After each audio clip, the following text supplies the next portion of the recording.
Décrire en termes professionnels, Ouais. bien Ouais. sûr. Alors moi j'ai rejoint le CNES en fin 2009 maintenant. Ça fait 10 ans que je travaille d'abord dans l'industrie. J'ai 10 ans d'expérience professionnelle. J'ai passé 4 années, mes premières 4 années dans un laboratoire de semi-conducteurs, un des meilleurs laboratoires du monde à l'époque qui était à Alcatel. Et je travaillais sur toute la conception et la mise en production de composants dits optoélectroniques. C'est du semi-conducteur, l'échelle.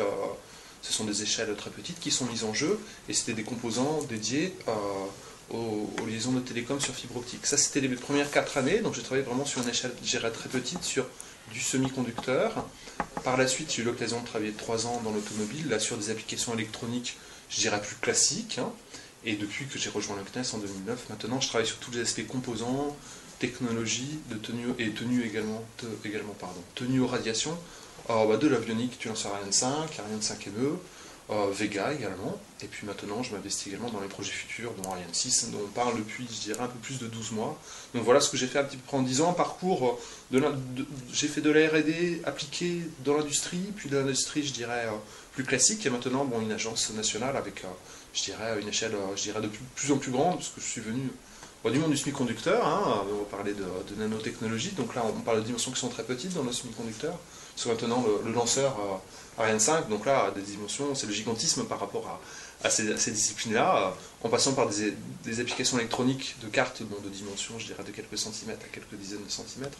Donc j'ai eu l'opportunité de travailler finalement à différentes échelles avec un fil conducteur qui était les composants, les technologies, de l'électronique, entre autres, et puis aussi d'autres matières, d'autres disciplines que je n'avais pas prévu initialement comme activité professionnelle, et puis finalement qui se sont imposées à moi au fur et à mesure. Mais on aura l'occasion, je pense, d'en discuter. D'accord. Bon, dans quel domaine sont utilisées les nanotechnologies? Alors, les Dans le nanotechnologies, dans le spatial, je crois qu'elles sont relativement rares aujourd'hui.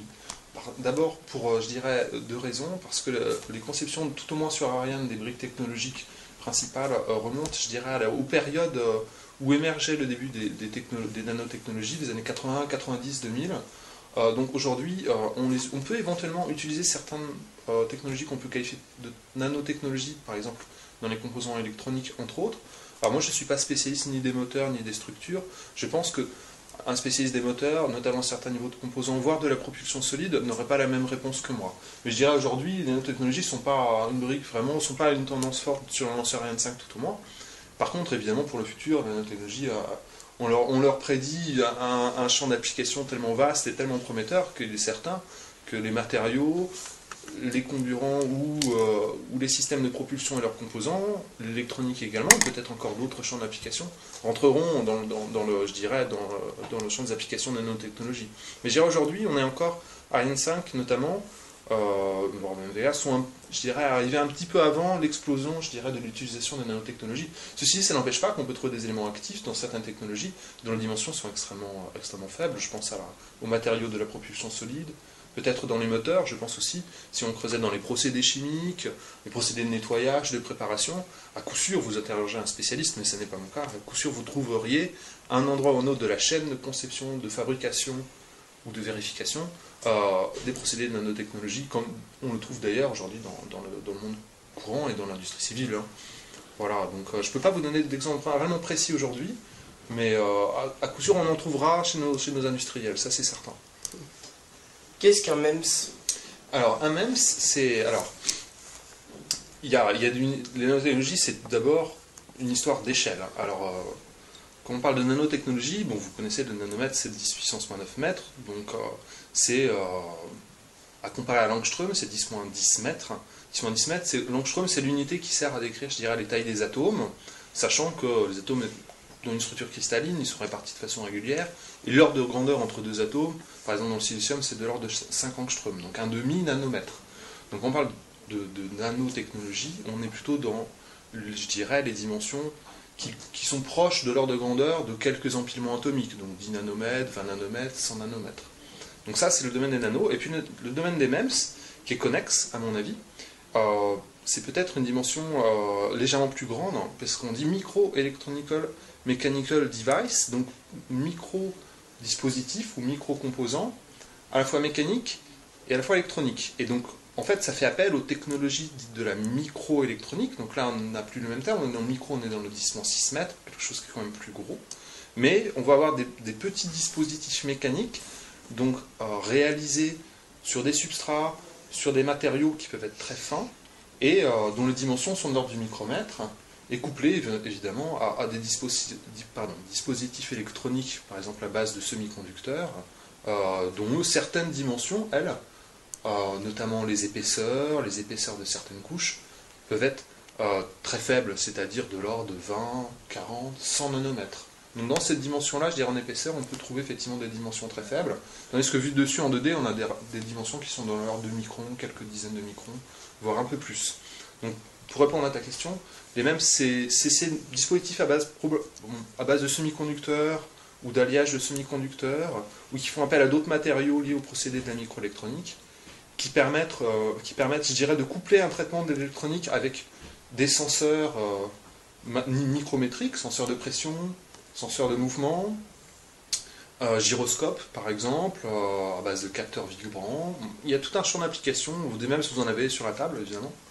Il y en a dans ce téléphone, parce qu'il y a le gyroscope j'imagine, il y a la boussole, non, très certainement, donc il y a des capteurs de vibration, de mouvement, il y en a, et c'est pas encore des nanotechnologies, je dirais, c'est pas pour moi forcément directement un dispositif nanotechnologique.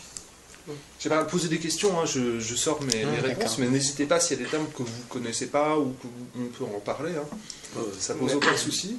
Moi j'ai travaillé dans le semi-conducteur, donc à l'époque, c'était déjà à l'époque fort reculé du début des années 2000. En fait, on utilisait déjà des nanotechnologies, c'est-à-dire que dans le sens où certaines couches, certaines dimensions critiques, c'était par exemple certains empilements d'alliages de semi-conducteurs, on utilisait des couches, on faisait croître des couches de cristaux purs, d'épaisseur 20, 30 nanomètres.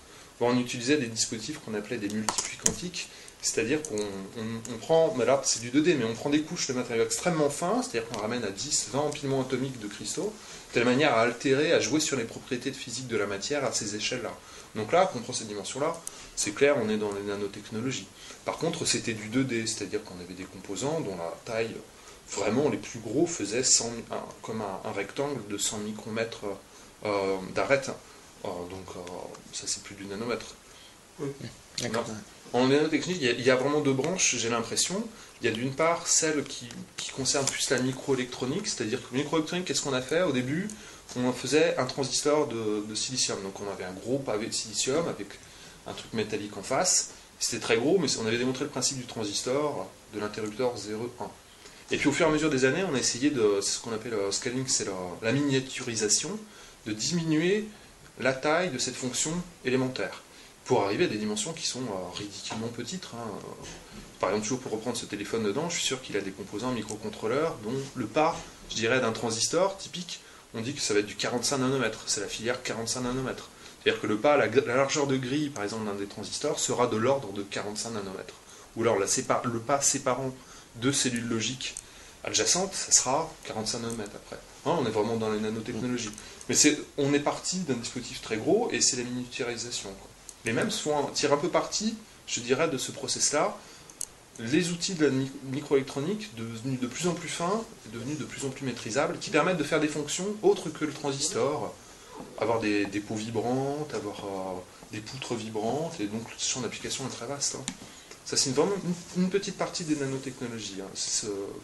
Je dirais cette miniaturisation, mais c'est pas la seule. Mais est-ce que vous vous servez beaucoup des MEMS pour les fusées comme Ariane 5? Aujourd'hui, on ne se sert. Aujourd'hui, on ne se sert pas des MEMS pour Ariane 5. Mais pourquoi? C'est pour des raisons d'abord de maturité de la technologie. Là où les MEMS, une des pistes il y a deux pistes principalement qui sont envisagées pour l'utilisation des MEMS. Ce sont tout ce qui est gyroscope et en mesure de vitesse de rotation du lanceur autour de lui-même. Ça, c'est une fonction qui est critique sur Ariane 5. Et les autres, ce sont les capteurs. Principalement, ce sont des raisons de maturité de la technologie. Il faut voir que faire de l'électronique sur un lanceur comme Ariane 5, c'est un exercice imposé. Il y a des contraintes vraiment qui sont uniques, c'est tenu au vide, tenu à des fortes ambiances mécaniques, et puis aussi il y a un caractère très important, il y a la performance qui est tout à fait atypique sur un lanceur, c'est-à-dire un lanceur de contrôler l'attitude d'un lanceur je dirais, de 50 mètres de haut qui avance à des vitesses de plusieurs Mach. C'est très différent comme performance, je dirais, de l'électronique. qu'un capteur, aussi précis soit-il qu'un capteur de téléphone portable. Et puis dernière chose, sur ANSAC on n'a pas de laboratoire volant, hein, donc on n'a pas le droit de se tromper et on n'a pas le droit de prendre le risque, parce qu'un téléphone on peut le tester au sol comme on veut, ça sera son vrai usage. Un lanceur on ne peut pas le tester dans l'espace avant, hein, c'est